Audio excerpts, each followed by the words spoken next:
I literally opened the paper and I swear I was meant to see it. This advert for a trainee florist position. And again, sorry for all the swearing, but it was another just fuck it. All of my were in event spaces, which of course were closing down left, right and centre. We couldn't gather, you couldn't even visit your granny, never mind have a wedding with your friends or anything. So, but then of course at the same time found out I was pregnant with twins. I became very pregnant very quickly, so and our son was diagnosed with a really rare and catastrophic, as it's known, form of epilepsy called infantile spasms. So after Archer actually started to get better and things started to get better, I completely fell apart. I did a few yoga shoots, brand shoots for them in yoga studios and on the beach and whatnot, and loved it. And it just sort of, before I knew it, grew from there that I was doing brand photography. Created a planner and it became a #1 Amazon bestseller within hours. I was literally just about to hoover the stairs and I got this email to say, you've got a #1 bestseller on Amazon. Naturally left a few voice notes for my friends, like, it's been nice knowing you, but I'm quite famous now. Welcome to this week's show where we've got Amanda Hughes with us. Amanda has been making waves on Instagram, and if you have been looking to build your business and get more clients from Instagram, then this is the interview that you want to pay attention to. Now, a lot of people, when they think of Instagram and they think of marketing, they think of step 1, step 2, they've got all this energy around the strategy, and hopefully Amanda's going to share with us today that it doesn't need to be that stressful. Yep, absolutely. Let me pass you over to Amanda and give us a little bit of a... How did you get started? Hello, thank you so much for having me, Jay. You're so welcome. Pleasure to be here. How did I get started? Well, how long have you got? I always say that because I'm like, giving the short version doesn't give the full version, so I'll give the medium version. Is that okay? Yeah, go on, come in the middle, yeah. How did I get into what I'm doing now, which is mentoring other small business owners on how to grow, how to get seen and get sales on Instagram, which is ultimately what we're here for if we're a small business owner. So yeah, going way back, my career is in banking, retail banking. So I worked in retail banking for a long time and was a branch manager before I left. So branch manager, hated it. I hated the job for years. Always had a real inkling, a real curiosity about self-employment, about being your own boss, but I just didn't know what I wanted to do. I am a very creative person, always have been. I suppose I've been quite entrepreneurial as well. I actually remember I'm the youngest of 4, and I used to, when my older brothers and sisters had their friends in when I was wee, I used to make little cups of diluting juice and sell it to them for 5 pence. So I guess it's always been there.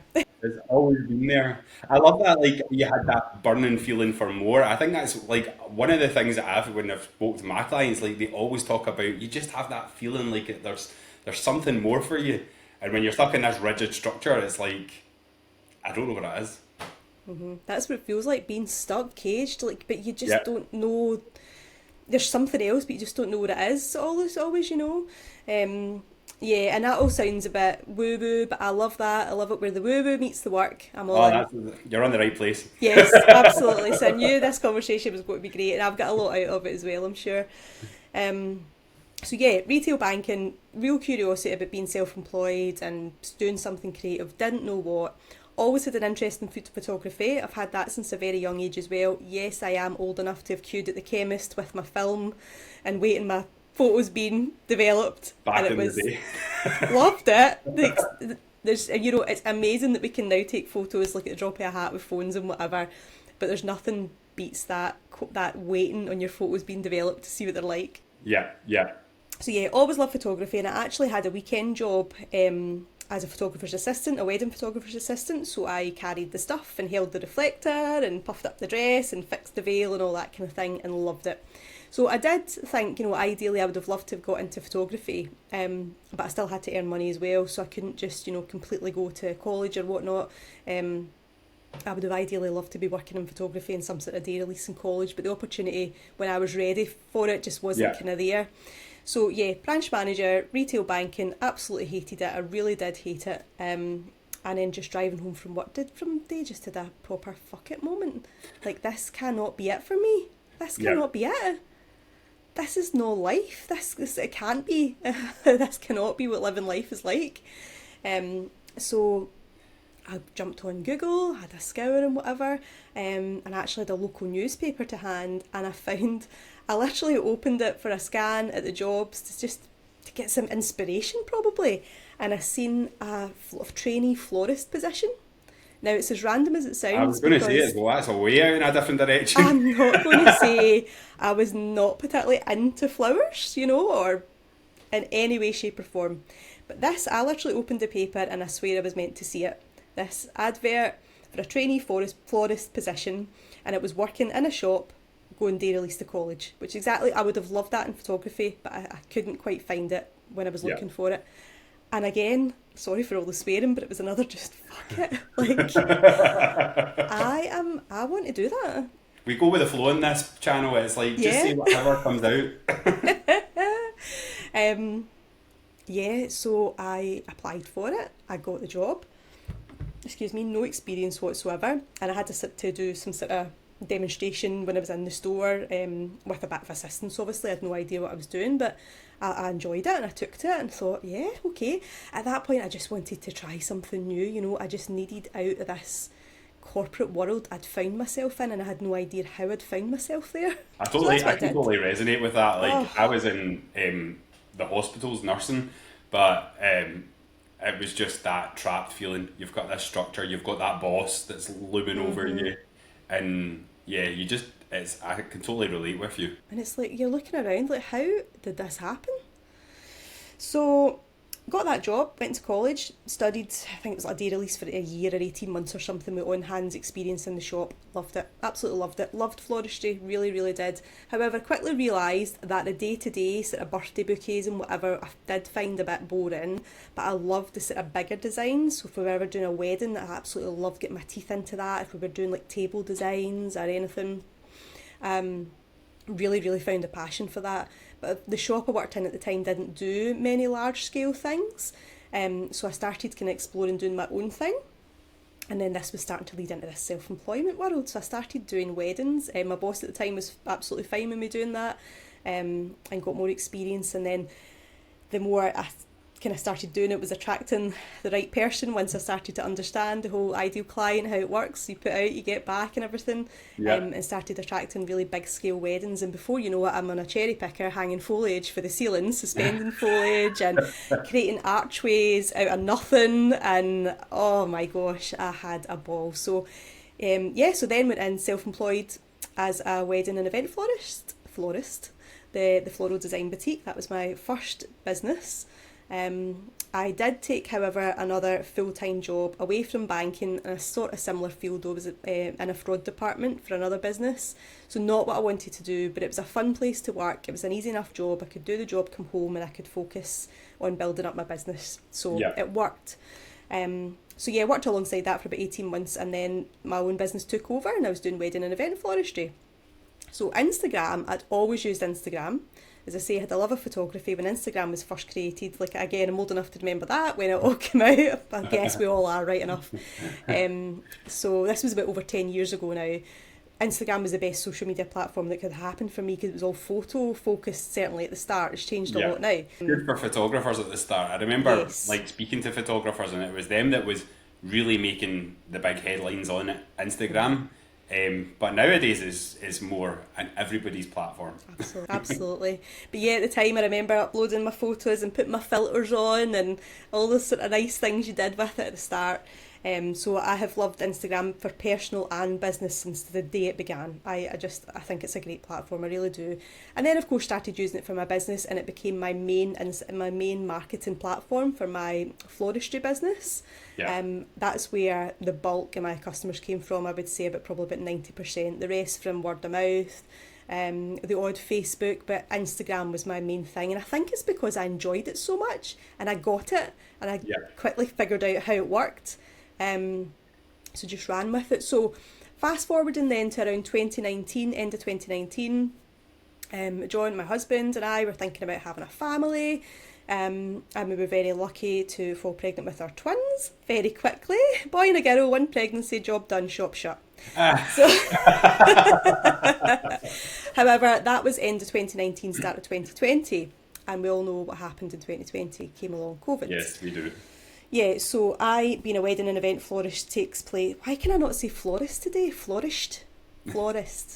Um, all of my, we're in event spaces, which of course were closing down left, right, and centre. We couldn't gather. You couldn't even visit your granny. Never mind have a wedding with your friends or anything. So my diary was booked up years in advance, and it just emptied.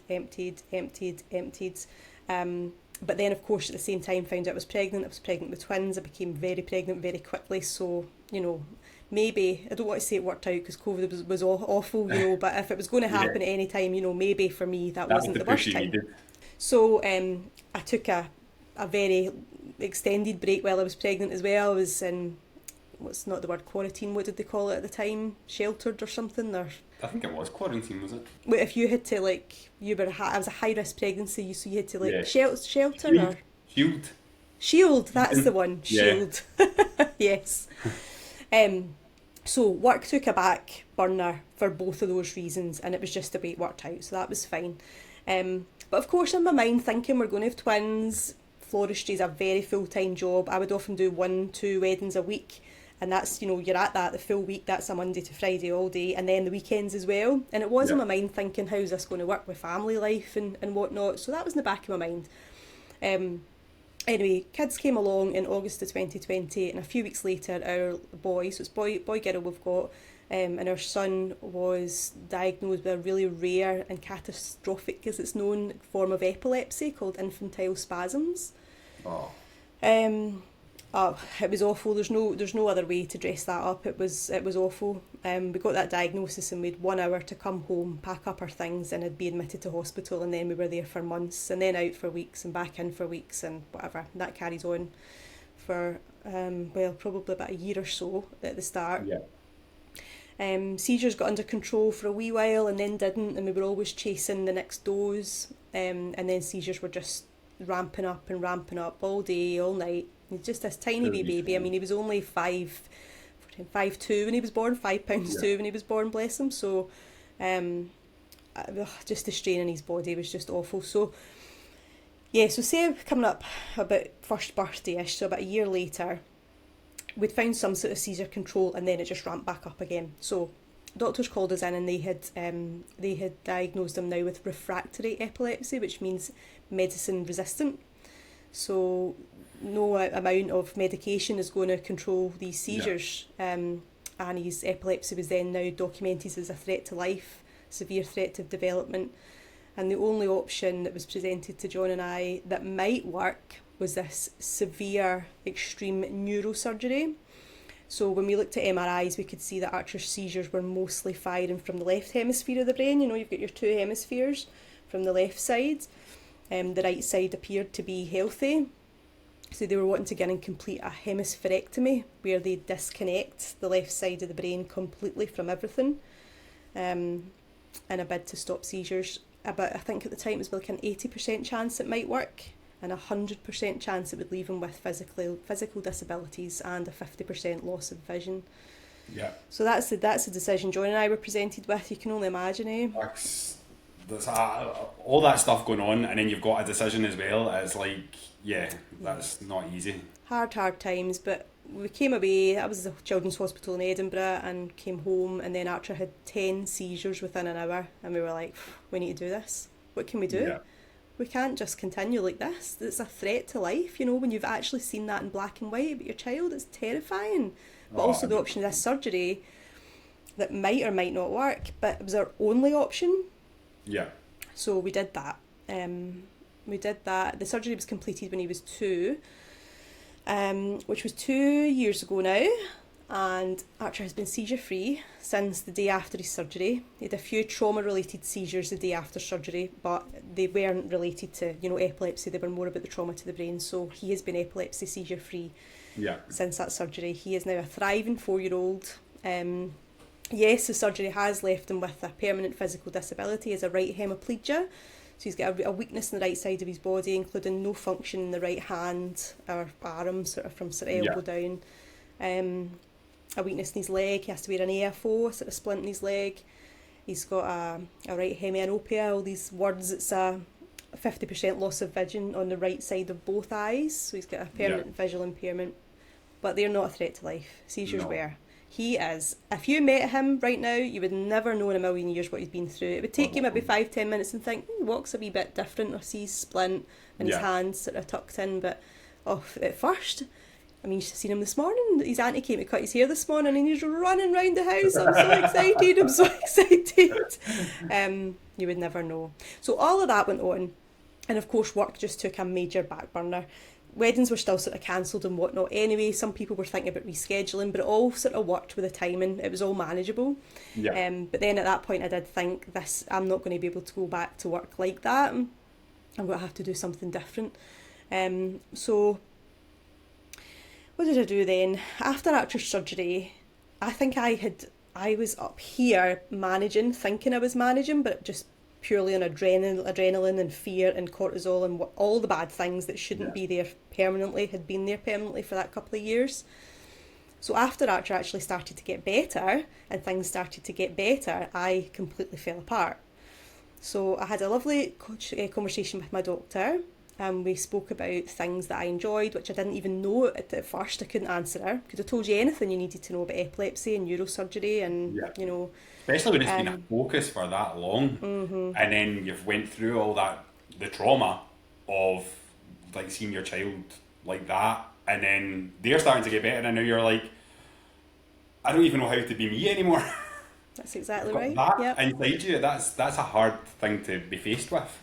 It was awful, and it was very frustrating for me because I'm like, feel good, this is better now, but I just wasn't. So my doctor did diagnose me with PTSD, which I think made absolute sense. Some of the things I had witnessed and decisions I've had to make.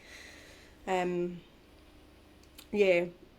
something I talk about often, but there was one morning I came into Archer's room and I thought he was dead. He was having a seizure, but he was solid. His eyes were fixated. So I didn't know he was having a seizure until I touched him and could feel the gentle vibration. But to look at, I thought I had walked in.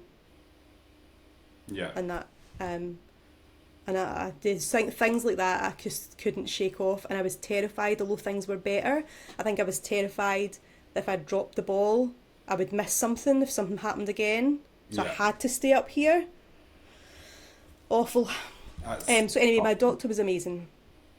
She was amazing. She gave me a PTSD diagnosis, which made a lot of sense. And we spoke about me and things I enjoyed doing. And when I had to think about it, I went back to photography. This is the first thing I thought. I love photography. I love taking photos. I love editing photos. I love the outcome. I love the whole process. And she was like, do you know what? Let's just do that. You take your camera everywhere with you. And with no pressure, do something for you that doesn't expect anything back. Just take photos if it's a process that you enjoy, and I did. So I literally picked up my camera again on doctor's orders, took it everywhere, took photos. That's a good excuse, doesn't it? Absolutely. The doctor says I've got to do this. I know. See you later, off on a photo walk. Oh, it was so good. It's the best prescription I've ever been given, for sure. Yeah. And then, of course, it did start as doing it with something that wasn't expecting anything back, but my entrepreneurial mind started ticking over. And maybe about 6-8 months later, I did start to think about, it'd be good for me to get back into some sort of work and what I wanted to do. And of course, photography had always been on my mind, and thinking it was something I wanted to do a long time ago. I was doing it now. And a friend of my sister, who had set up a yoga business, yoga and cold dipping on the beach, had asked if I would like to come along and take some photos for her of a session for like website and social media and whatnot. Jumped at the chance. I would love to do that. Made it very clear I'm not experienced and I'm very much still learning and whatnot. She was fine with that. I was fine with that. Took about 1,000 photos, as you do, at the shoot. Had to cull them and edit them down, and God, I loved the process. Figuring out Lightroom and all the things you can do and the actual professional editing. Oh, I was in my element. And so this friend loved the gallery. She just couldn't believe the gallery I'd delivered for her, like totally blown away. And I'm like, I loved that. So she'd set a couple other yoga friends. I did a few yoga shoots, brand shoots for them in yoga studios and on the beach and whatnot, and loved it. And it just sort of, before I knew it, grew from there that I was doing brand photography. And that was your new thing? That was my thing. And in the background, I had, at this time, set up an Instagram account as a hobby account for my photography when I got the doctor's orders. That's what my now business account started as. And I remember, just put random photos on there. I wasn't expecting anything, but I didn't care if anybody followed me. It was more of an album for me, you know. And then I started putting in these yoga shots and whatever, and then all of a sudden all these yoga teachers were contacting me asking for shoots, and I was travelling over Scotland. The kids were in nursery a couple of days by this point as well. Freed up a bit of time for me, and on those days I was going to do shoots and just loving it. I think that is one thing that you've just touched on there, and I've heard this a lot of times, Amanda, when you go onto Instagram without the expectation and you just go onto Instagram to do your own thing, that's when you grow all these followers and all these things, and it just happens out of nowhere. But when you actually go onto Instagram with, I've got this strategy to follow, that I've got to do this, I've got to post that, and then you end up getting stuck in your mind, and then you can't, it just takes so much longer. Yeah. And it's crazy. There is a theory in that, isn't there? And a lot of the members I work with now, which we'll talk about later, we do follow a strategy, but we always see the content you created quickly and without very little thought and any fancy 100%. Editing, it's always lands well. Always. Yeah. So yeah, keep it simple is definitely something that we like to do. So yeah, while I'm doing all these brand shoots, everyone was also asking me, what will I do with my photos on Instagram? How do I use them on Instagram? Your account seems to be growing on Instagram. What are you doing? And I'm like, oh, well, I've been using it for years and this is what I do. You just presume everybody's doing the same thing, don't you? But absolutely not. People were just using it blind, and it's a shame because I'm like, your business is amazing. Like, everybody should know about your business. Try this, try that. And so before I know it, it became just constantly being asked about how to grow an Instagram. But hey, another conversation I loved. I've used it for a long time. I love it. I'm still using it. I know how to use it for business, so more than happy to have that conversation. So this new business started as brand photography, turned it into a brand photography membership where you paid monthly and you had 2 shoots a year. Folks were loving that because then you can really spread the costs and make sure your photography's kept up to date. Yeah. Because I understand, really getting to know my ideal client, money's always a bit tight for lump sums, it's good to be able to spread these things out. And then when I was speaking to clients about marketing and Instagram and whatever, I spoke a lot about ideal client. Like, don't do anything until you've done this work. Don't avoid this work. You need to know who your ideal client is first before you market anywhere, Instagram or anywhere. Then I wrote an ebook about ideal client to help them figure it out, and that landed really well. Then on Instagram I started sharing things like how I planned my content and whatever. I always do it on a Sunday night. It's an hour on a Sunday night. I've always done it. And it became this thing, #Sunday Club. People were tagging me and asking me, what do you do and whatever. And then people asked me if I could turn it into like a planner or something that they could just grab and do. So I did. Created a planner, and it became a #1 Amazon bestseller within hours. I was literally just about to hoover the stairs and I got this email to say, you've got a #1 bestseller on Amazon. Naturally left a few voice notes for my friends, like, it's been nice knowing you, but I'm quite famous now. Always the Aquarius, Amanda. That's it, I don't need you now, I'm detaching. Absolutely, like, cheerio. And definitely didn't hoover the stairs because I was far too important to be hoovering the stairs that day. And that is Aquarius right there. So that was amazing. Had loads of fun with that. And then people were then asking, have you ever thought about doing any one-to-one coaching, mentoring, anything like that? And I'm like, well, I haven't. But then they were saying to me, well, you're doing it already. You're doing it for free, And plus, I was answering their questions, but there was always more questions. And that was frustrating for me as well, because I was never getting into the nitty-gritty without doing a sit-down one-to-one. However, I knew my life as such won't really accommodate one-to-one coaching or mentoring. I am still busy, the kids are still very young, Archer still has a ton of medical appointments. It's reducing now. I mean, after surgery, probably for about a year, he had still had 3 or 4 medical appointments a week. And they could be Glasgow, Edinburgh, Ayrshire, anywhere. He's still to this day got a whole medical team involved who are amazing. We have been amazingly supported by physio, OT, visual impairment, neurology, you name it. Everyone's involved and they're all amazing. So yeah, the thought of committing to one-to-one sit-downs, I'm thinking I don't think I can really accommodate that just now. However, I could probably do some sort of online group mentoring. And that's where Get Seen, Get Sales on Instagram was born. And that's how it came about. And here we are. So now I've got, and also a podcast. started a Yeah, podcast. you got a podcast as well. Which was away, yes. I've got Growth Addicts podcast where we're addicted to growing our business. But that was just another, like to answer questions, thinking, right, well, maybe I could do a podcast and get more answers out there. But now it's the podcast, the planner, and my mentor group. I still do brand photography, just purely the membership, and it's just really my members just keep rebooking, and that just keeps going. Yeah. So I'm full for that for this year. I never want to be crazy busy with photography because I love it too much, and I never want to not love it. So I keep that. That is one of the things that happens, isn't it? Once you start doing something and it's now no longer like just for fun. Yeah, you need to be careful, don't you? You can easily go off on this tangent and you're like, right, and then you end up losing the love for it. Mm-hmm. And I think that's where you've got to really focus on what you want from it, rather than getting away stuck in ends up away. You've got this business which has got really, really strict structure and you've got no room to pivot. And I love that you started Instagram the way you did and you made it that personal brand. Because no matter what happens in the future with where you are now, you can just pivot. Yeah. And you can take your brand and your audience and what you've done with you. And I think that's really, really good. You done that unconsciously at the time. Yeah, at the time. And as you're saying, something you said there made me think last year actually I did take a week or so out. Not that you would have known, I was just going to continue as normal, but in the background I took some time out to really think about, right, where is this business going? I think as you're saying, you need to really figure out what you want. Yeah. Like I'm feeling a bit busier than I was planning to be here. And I just like got A4 bits of paper. I'm a pen to paper gal. I've got to get it out the brain. And on into ink, and just jotted everything down and how I would like my ideal days to look, my ideal weeks to look, and put a few vision boards together. I love a vision board. They're still, you can't see them, but they're just up on the wall here.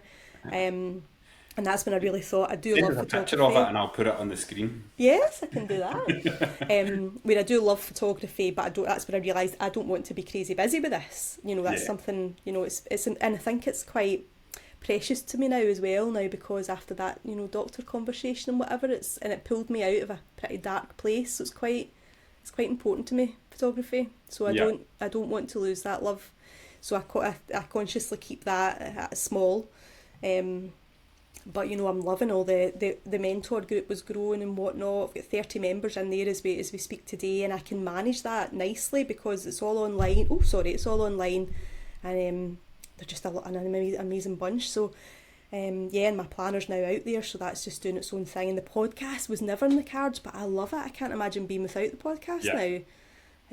So I had to really. The podcast is, I think longer form content is just special. Like I love longer form content like this, where you're having a conversation. Whether it's what I listen to most of the time, short form content, I get a wee bit.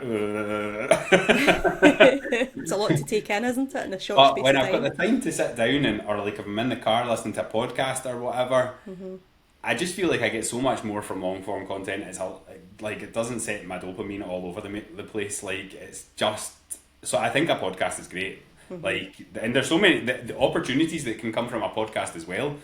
There's so much. And they're only rising in popularity just now, seems to be. They've been rising for about 10 years. Yeah, and continuing to rise. But they've never ever rose. Never peaked or anything. They've just kind of been growing in popularity. But I think I heard somebody say, now don't quote me on this because I can't remember the exact figures, but I think if you record more than 3 podcast episodes, you're actually in like the top 10% of podcasts. Oh, yeah, I'm sure I read that as well, because most people sort of pack it in. Because people don't stick with it. Because it's, like, for me, a Gemini, this is life. Sitting talking away to people, like, I love it. So I don't know how people can't stick with it. Yeah, I know. It's great, isn't it? And I would say it was never in my mind. It just really was to answer more questions. I thought I'll just do solo episodes and it'll just be me talking about how to grow on Instagram. But now I've got like a waiting list of guests. It's amazing. That's awesome. Back to Instagram, because like that is the topic. Now I know a lot of people when they first come onto Instagram and they've got this, like we were kind of saying, when you go on to Instagram to get business, to get sales, or to get that stuff, and then you get stuck in your head with strategy and all this stuff. And I know that that's not what we want. Yeah, we want to have. If you want to manifest anything, you need to have that balance and between your masculine and your feminine energy. And when we get stuck in that masculine and we're stressed, we're not doing what we want. So how can we do it, Amanda, like you, with a little bit more strategy? Yes. I sort of go with the flow meets strategy. Yeah, if we can flow, that is perfect. Yes. Flow is always nice. So yes, like most things, you need a plan, don't you? You do need some sort of plan. You need the strategy. You Yeah. need a little bit of strategy, but then you can. It just needs to. I think one of the things with strategy is like you can have all the strategies in the world, but then you start to look at other people and you see that, oh, what's their strategy? I'll maybe try that, And then that's I'll try that dangerous, isn't strategy, it? Because and then I'll try this one, and it's like you pick a strategy. They all work. Just pick one and stick with it. yeah, that's So it. And a lot of pick it's the one that about Amanda's going to share with you today. yeah, absolutely. Because I've experimented with a few, so I've made those. I've done that for you. And the one I like is to make sure there's a nice mix of content. So I think when we first start on Instagram, say you do, we've been talking about a lot about yoga teachers there. So say you've got a yoga studio and you offer yoga classes, it's tempting to just go on like a picture of you doing yoga or just any generic picture of yoga. Class times, Glasgow, Wednesday, 6 p.m, DM to book. Done. Next post, oh, next class is next Wednesday, 6 p.m, next class is next Thursday. You know, and before it's just a billboard of Yeah. class times. Now that might suit some folk, you know, like who are just typing in Instagram, you can search Yoga Glasgow, just looking to try a new class, find yours. Fantastic, that's all I'm looking for is class times. But if you're really looking to build community on Instagram and regular return customers and Yeah. really build a thing, you know, think of Instagram as like your shop front, your community where people coming in, hi, how you doing, you know, as you would do Yeah. if you were on the high street. Then it's got to be more than that, definitely. We want a nice mix of content and we can definitely make that flow. But we do want a mix of content that is going to attract new followers, new ideal clients, because you know we can't keep just the same pool. You do need new faces, and you want new eyes on your work. Then we need our sort of nurturing content where we help our audience get to know us better and get to know our offering better. So in the example of the yoga teacher, I'd love to know a bit more about your experience as a yoga teacher, how you got started in yoga and why yoga is good for me, what type of yoga you do, there's so many different varieties, what your class looks like. Maybe I'm nervous at coming along, come and let me set up the class with you, show me what it's like, you know. So all Yeah. the sort of behind the scenes things, nurturing content. And then we've got our conversion content. There's absolutely a place for that as well, where we go, boom, this is when the class is, this is how you can book. But actually that conversion content's a small part. And this is where if we're talking about flowing and enjoying Instagram and taking away that rigid plan, actually your attraction and your nurture content is the most fun. You can just 100%. relax Yeah. and be yourself and show up. I mean, yeah, just pick up on stories. How's everyone doing today? This is what I'm up to. And trust me, somebody wants to see your behind the scenes. You'll Yeah. think it's boring. Somebody out there will think it's fascinating because it's something totally different from what they do. I think that's something that's like we do the same things over and over and over again, and to us we're like, ugh. But somebody who's just learning it, or just somebody who's not there yet, that's still growing, they're like, oh, I've never seen it done like that, and it just Yeah. looks. Yeah, I think that's you know what you know, and when you don't know, it's like Yep. worlds apart. Yeah, and we're all Yeah. nosy. We all love a peek behind the curtain of somebody else's life. Really, that's what it comes down to, Jay.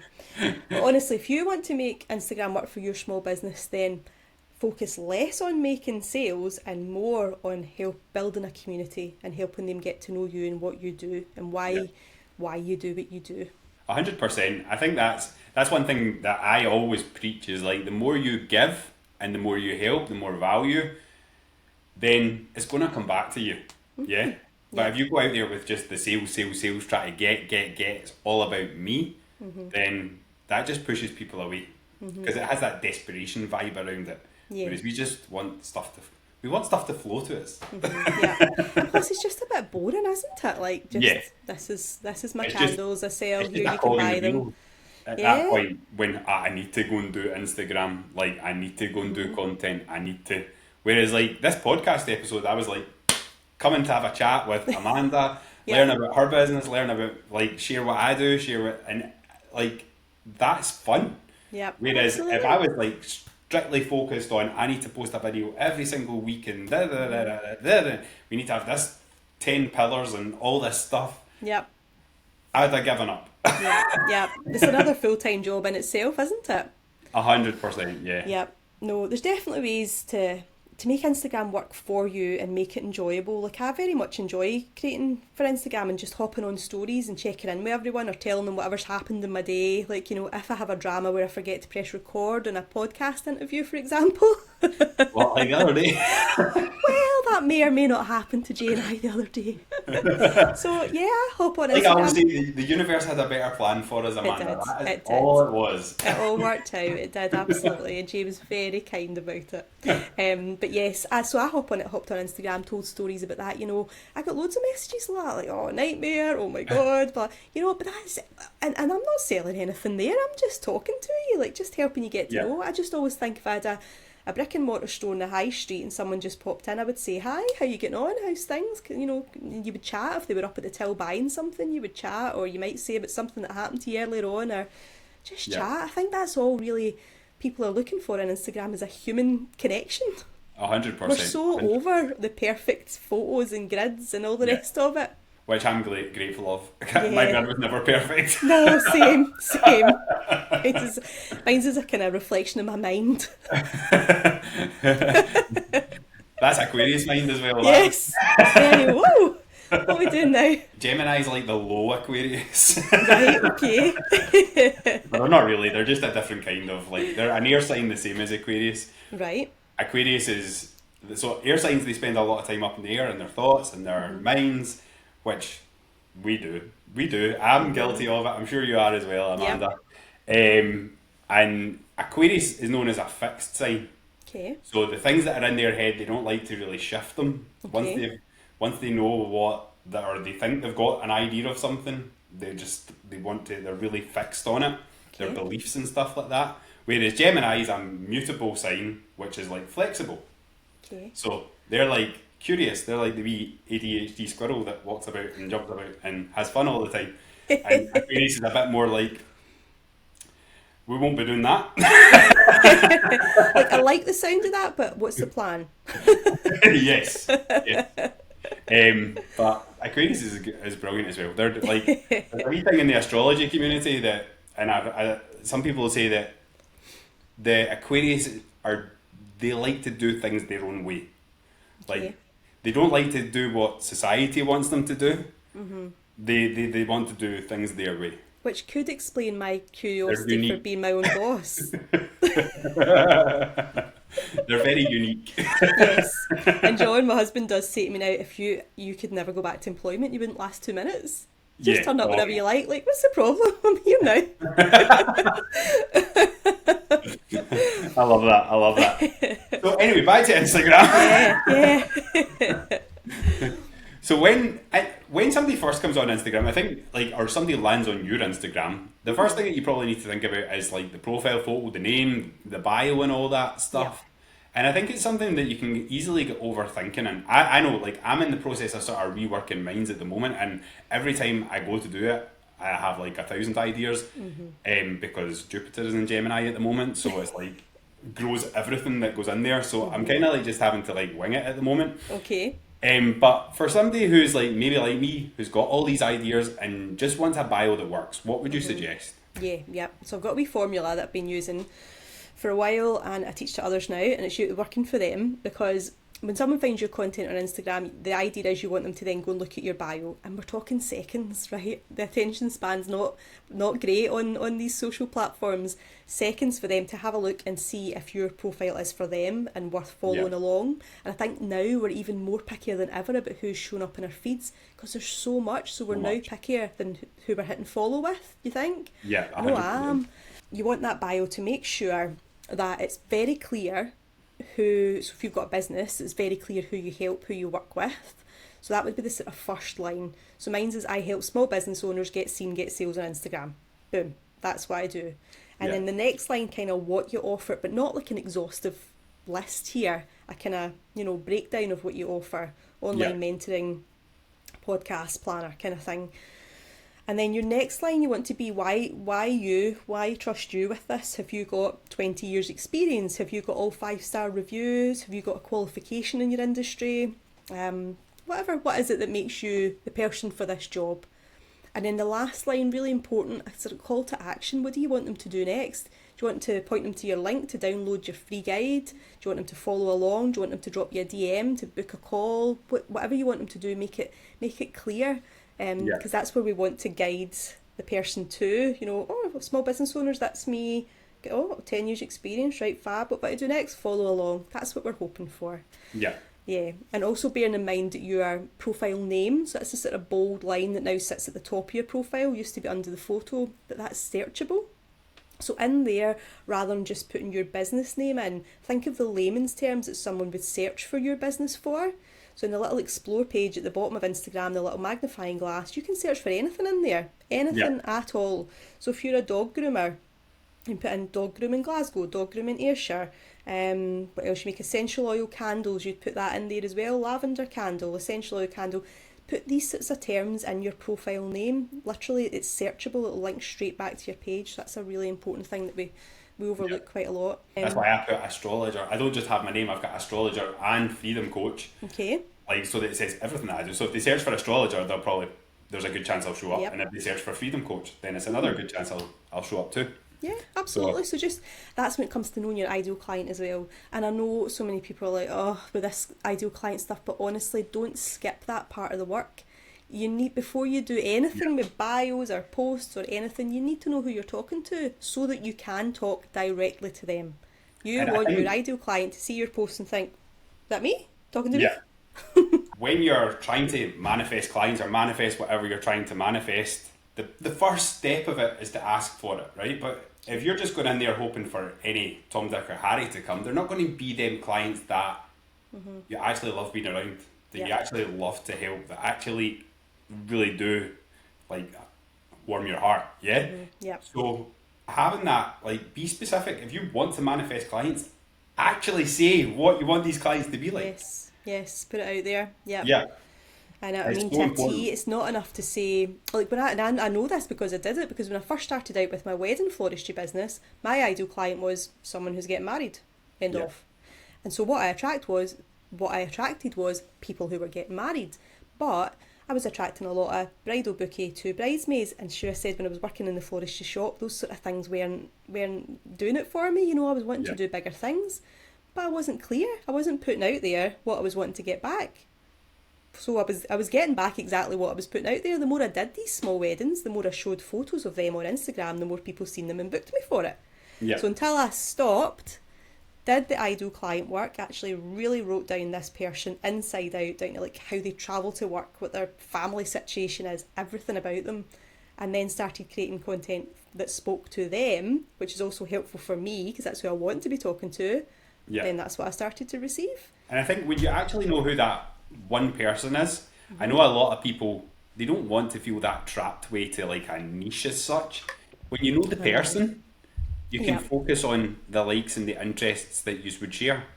So for me, you've got the astrology, you've got talking about freedom, the manifestation, tarot, all the other things that like people like, but that attracts people to me and lets me build that relationship with them. So I think, but you can't do that if you're just like posting. One day I'm posting a picture of my dinner, the next day I'm posting like, this is how you get sales, the next day I'm posting, let's go to the gym. Like, they're all 6 degrees of separation, miles away from each other. So I think, but when you know the person and you know their interests, and you can sort of keep them all together, like you're not boxed, you've got that room to do what you want as well. Like I can always... Also, better for you because you can be more yourself, because that is genuinely who you want to work with. Exactly. And you don't pretend to be anyone else, because you're going to attract people who like the person you're pretending to be. Just be yourself, and you're going to attract people who want to work with you for who you are. And God, it's so nice. It's so nice. If you're bringing in clients that aren't really interested in what you do, or like maybe not interested, they are interested in what you do, but they're not really interested in you. Yeah, they're not soul clients. Then they don't want to pay you for it. Yeah, so they don't pay you what you're worth. So but when you get soul clients, they're like, invoice me, let's do it. Listen, see when I did weddings, I mean, see the ones that were picking with me over every penny and trying to always get something for free. God love them, they were always the most hassle. But see these big giant weddings where you had so much creative free reign, and I'd be like, what do you think of that? And they're like, whatever you think, I've seen your work, you know, it's grand. A breeze. And they were big bucks, you know, but that's not because they had more money, it's because they had got to know me, got to know my work, and they trusted me with it. And know your style and all that as well. Yeah. So, 100%. So don't skip that work. The audience is so important, important. And you like, even like for the ones that are really into manifestation, this is my message to you.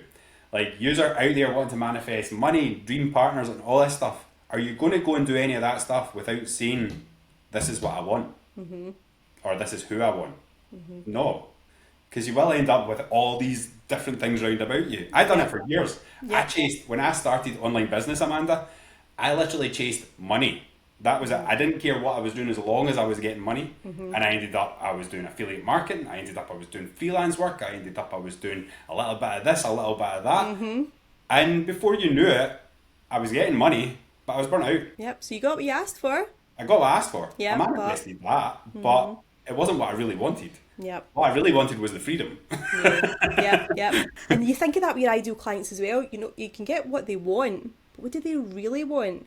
So if you work with clients that want to lose weight, great. But why do they want to lose weight? Is it for longevity? Are we training for our old lady, old gentleman body here? Is it health conditions? Is their daughter getting married? There's another reason.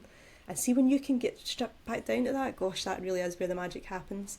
Yeah, I totally agree with you there. Totally agree. Creating content for Instagram becomes easy and enjoyable. That's what we want. We want it easy. And I think, so you were talking about attract, nurture and convert, which is solid. That's what we need on our pages. But Instagram's a wee bit different from the other platforms, as we know. You've got reels, you've got carousels, and you've got stories. So what's your kind of split between the three of them? Or like, how do you, what would you say? Would you do a reel and then do a carousel version of it and then do a story version? Like, how do you approach the three of them? Okay, so again, this is made really easy for us because each of those content formats, reels, carousels, stories, all serve a different purpose. So once you know that, you can slot them into your sort of what you're trying to do. You're trying to attract new people to your page, you want to use reels, because reels are primarily shown to people who don't already follow you. So that's our attraction content right there. You want to nurture your existing relationship with existing followers. You want to help them get to know you better, show behind the scenes, all that stuff we spoke about. That's your carousels, because carousels are primarily shown to your existing followers and stories are pretty much exclusively shown to your existing followers. So there's your nurturing content. Yeah. You want to convert. Conversion to a sale or booking is much easier to do with your existing followers, people who are already on this journey with you. They're already following along, they've got to know you. The fact that they've even hit the follow button, as we said, you know, is a big deal in the first place, so they're invested. They're getting to know you along, so it's much easier to make that conversion there. So therefore, again, that's your carousels and stories, because they're primarily shown to your existing followers. How easy is that? Once you actually know what everything does, make it work for you. Yeah. So now, it's not to say you can't sell with a reel or anything, you know. If you've got a really cracking offer and you want to show it to the masses and put a call to action, a book here, DM me, whatever, crack on, try it, experiment. But there's power in knowing exactly what those actual content formats are designed to do and who they're designed to be shown to. Again, just makes it so much easier. What I've noticed anyway with like reels, if you're going to promote anything, promote your free offerings. Okay. More, because I feel like when you're selling, these people don't trust you. They're just meeting you for the first time. So if they see, oh, that's free, then they'll engage with the post, which could actually grow the post more to more people, which will bring in more people. But then I'm not going to say don't ever, like if you've got, I've seen loads of people doing it when they're wanting to talk about their offer. I just wouldn't do it that much. Freebies are good if that's like a lead magnet for your email or whatnot. Then crack on. But you know, you obviously want to be heading towards a sale. Reels, honestly, reels are what to be entertaining content, entertainment or educational, meaningful, relatable, shareable, that kind of thing. That's what you want for reels. Reels are not that deep. Reels are the top of the funnel here to just get new eyes on your work and new folks in. So like remixing fun reels or really meaningful quotes that speak directly to your ideal client. You know, if you're a grief counsellor, for example, something that they can see themselves in, that kind of thing for reels that evoke emotion.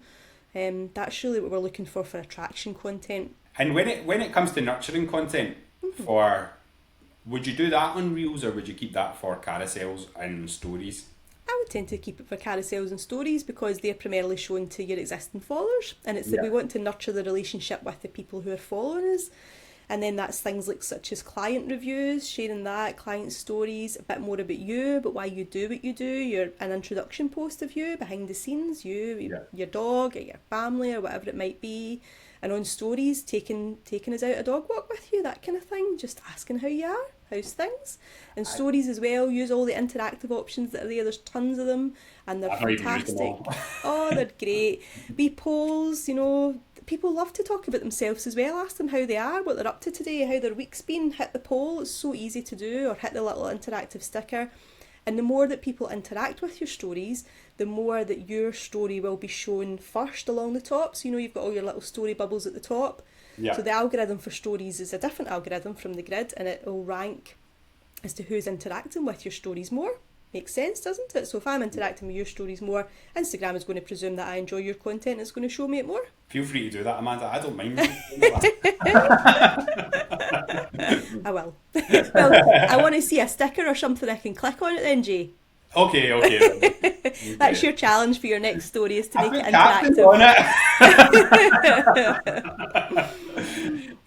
Right, so we've got our content kind of sorted and stuff like that. I think one of the things that I know I get a little bit antsy about this, and this is probably just a me thing more than anybody else, but I think just for people out there that are like, right, we've done our reels, we've done this, and maybe it's taking a wee bit longer than usual, like, is it a good idea to go out and engage on the community? Do you think that's important, or do you think it's just important to engage with people that are engaging with your stuff? Fuck no, a bit of both. Yeah, a bit of both, absolutely. Do you have like an engagement routine is what I'm saying? Yeah, I don't. I guess because I do use the app daily and I enjoy it, and it's part of my job now to, make sure I know what's going on it and whatever, that I do engage. I love finding small businesses on Instagram, so I do often engage naturally anyway.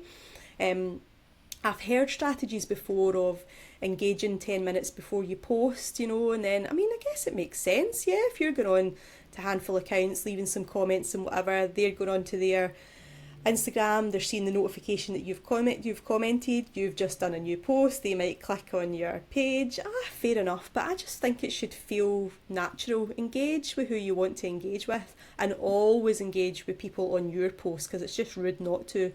If people are taking the time to actually ask questions or engage with your posts, don't leave them hanging, because that's not nice. It takes time out your day. We're all busy to actually leave a comment, so please engage with people that engage with you. But in terms of you engaging with other people, then absolutely, it's a social app. It's definitely going to help your account. Instagram loves active accounts, and the more you're on the app, at the end of the day, that's what they want. They want people to use the app and use it for as long as possible. So the more you're engaging on there, certainly it's better for your algorithm. But for your own personal peace of mind, mental health, just enjoy it. Do it if it feels enjoyable to you. If it really doesn't, then don't. But as I say, you've got the little explore page at the bottom, little magnifying glass. Pop in there and pop some interests in, whether it's directly to do with your business or just your own personal interests. That's entirely up to you. I think the explore feed's a funny one, actually. Like, I don't know if you, like, if it's just me. Like, I wouldn't show anybody my explore feed. I'm like, I wasn't even looking at that. What are you doing? You can reset it, if you like. If you find you've been looking at a few cat videos and now all you're being shown is cat videos, you can reset it and get a fresh start. And bear in mind as well, whatever you look at it'll only influence what Instagram shows you. It won't influence how your content is put out, because everybody's the same. Whatever you look at, it influences what Instagram shows you. So yeah, engage with whatever you like or look at whatever you like. But yeah, if your explore feed's giving you the ick, then you maybe want to give it a wee spring clean. I don't even remember looking at any of this stuff. That old chestnut, Jay. Well, that has been brilliant, Amanda. I appreciate you giving us this hour of your time. And have you got a busy day for the rest of the day? Yes, I'm editing today, so all nice. I'm just going to make a cup of tea and do some editing for the next couple of hours. And what else have I got on? Whatever this to-do list tells me I'm doing today is what I'm doing today. I said to Jay just before we started recording, I had on my to-do list this week just to think about my February goals, and some of that was website stuff. I didn't mean to actually strip it all bare and reinvent it all, which is exactly what I did on Monday, Tuesday. So now a few things have been pushed and now bottlenecking a bit, so yeah, a few things to get off that list today, but all things I enjoy, so all good. Brilliant. So why don't you, just before we go, Amanda, why don't you share where people can come and find you? Yeah, come and find me on Instagram, I love it there. Surprise. I know, I do, I love it. So it's amandahughes.uk, and yeah, so on Instagram I share just everything we spoke about there, a wee bit of my life, a wee bit of work life, personal life, lots of tips and free stuff and whatever to help you grow on Instagram. I share about my mentor group, episodes for the podcast, planning tips, you name it. If you want to grow on Instagram, then come and follow along, and I would love to help. If you just want to overshare with me on stories, then we can do that as well. That sounds perfect. And of course I've got my website as well, amandahughes.uk. It's just the same name. It's going under a bit of construction at the minute, but it is there if you want any further information. My website's been under construction for about 6 months. Tell me about it, honestly, Jay. And of course I had totally redone it for my photography, and I was delighted with it. It was DIY as well, and I was so proud of it. And then everything changed, and now I need to change it all again. And yeah.